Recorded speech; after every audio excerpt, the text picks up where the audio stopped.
सोलापूर जिल्ह्यातील बार्शी तालुक्यामध्ये राज्य उत्पादन शुल्क विभागामध्ये भ्रष्टाचार होत असल्याचा आरोप जो आहे तो तेथील सामाजिक कार्यकर्ते नेटके यांनी केलेला आहे। आपल्यासोबत ज्यांनी आरोप केलेले आहेत ते नेटके आहेत। काय नक्की प्रकार तुमच्या या बार्शी तालुक्यामध्ये घडलेला आहे, तुम्ही काय तक्रार दिलेली आहे? बार्शी तालुक्यात अवैध धंद्याचा उच्छेद मांडलेला आहे। त्याची मी तक्रार राज्य उत्पादन शुल्क अधीक्षक यांच्या मॅडमकडे दिलेला, जाधव मॅडमकडे, आणि त्या वारंवार तक्रार देऊन सुद्धा ती कुठलीच दखल न घेतल्यामुळे मी आनंद जोशी यांची एक ऑडिओ रेकॉर्डिंग घेतलेली आहे आणि ती SP मॅडमने दिलेली आहे। पण त्यात आत्तापर्यंत कुठलीच दखल न घेता ते वारंवार टाळाटाळ करत आहेत। काय नक्की त्या ऑडिओ रेकॉर्डिंगमध्ये आहे, कोणामधला हा संवाद आहे आणि तुमची काय तक्रार आहे त्यामध्ये? त्या ऑडिओ रेकॉर्डिंगमध्ये आनंद जोशी ASI ह्यांनी अवैध धंद्यावाल्यांना पैशाची मागणी केलेली आहे आणि माझी मागणी अशी आहे की आनंद जोशी यांना तात्काळ निलंबित करण्यात यावे। हे पैसे कशासाठी मागितले होते, त्याचं काही कारण समोर आलेलं आहे आणि कुणाला मागितलेले होते ते? हे पैसे अवैध धंद्यावाल्यांना एक हप्ता म्हणून मागण्यात आलेला आहे। त्याच्यामध्ये काय बोललेले आहेत ते आणि तुम्ही काय तक्रार केलेली आहे अधिकाऱ्यांकडे? त्यात ओंकार मंथली टाक असं ऑडिओ आहे आणि मी त्यांना निलंबित करावं ह्याच्यासाठी मागणी केलेली आहे।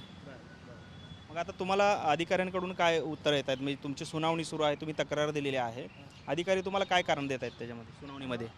अधिकारी आम्ही बघतो, चौकशी चालू आहे, सुनावणीला बोलून घेत आहेत, वारंवार उडवाडूचे उत्तरं देत आहेत, तर त्यांना तात्काळ निलंबित करण्यात यावं ही माझी विनंती आहे।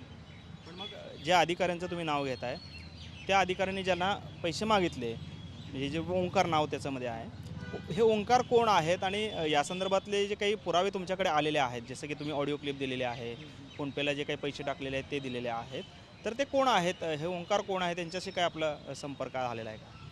हे ओंकार म्हणून जे आहेत ते अवैध व्यवसायवाले आहेत आणि त्यांना जे पैसे मागणी केलेले आहेत ते कुर्डेवाडी विभागातील आनंद जोशी म्हणून आहेत ASI, तर त्यांचं ते समोर नाही आलेत, पण तर तुम्ही आलेले आहात? हां, समोर ते नाही आलेले, त्याच्यात तक्रारदार मी समोर आलेला आहे। आपण पाहतोय खरं तर बार्शी तालुक्यातला हा प्रकार आहे आणि एका अवैध धंदेवाल्याला एक्साईजच्या अधिकाऱ्याकडून पैसे मागितले गेलेले आहेत। त्याचे ऑडिओ रेकॉर्डिंग जे आहे ते या नेटके यांनी समोर आणलेले आणि त्याचबरोबरनं त्या ऑडिओ रेकॉर्डिंगमध्ये जो संवाद झालेला आहे, जो फोन नंबर दिलेला आहे, ज्याच्यावर पैसे पाठवायला सांगितलेले आहेत, त्याचा स्क्रीनशॉटसुद्धा त्यांनी मिळवलेला आणि यावरती त्यांनी तक्रार दाखल केलेली आहे। मात्र अधिकाऱ्यांकडून याबाबत उडवाउडवीची उत्तरं जे आहेत ते या सुनावणीमध्ये दिली जात असल्याचा आरोप जो आहे तो या नेटके या तक्रारदारांचा असल्याचं आपल्याला पाहायला मिळतं। त्यामुळे प्रशासन नक्की यावरती काय कारवाई करत आहे हे पाहणं देखील महत्त्वाचं ठरणार आहे। कॅमेरामन विनोद मुनाबादकरसह सागर सुरवसे, TV9 मराठी, सोलापूर।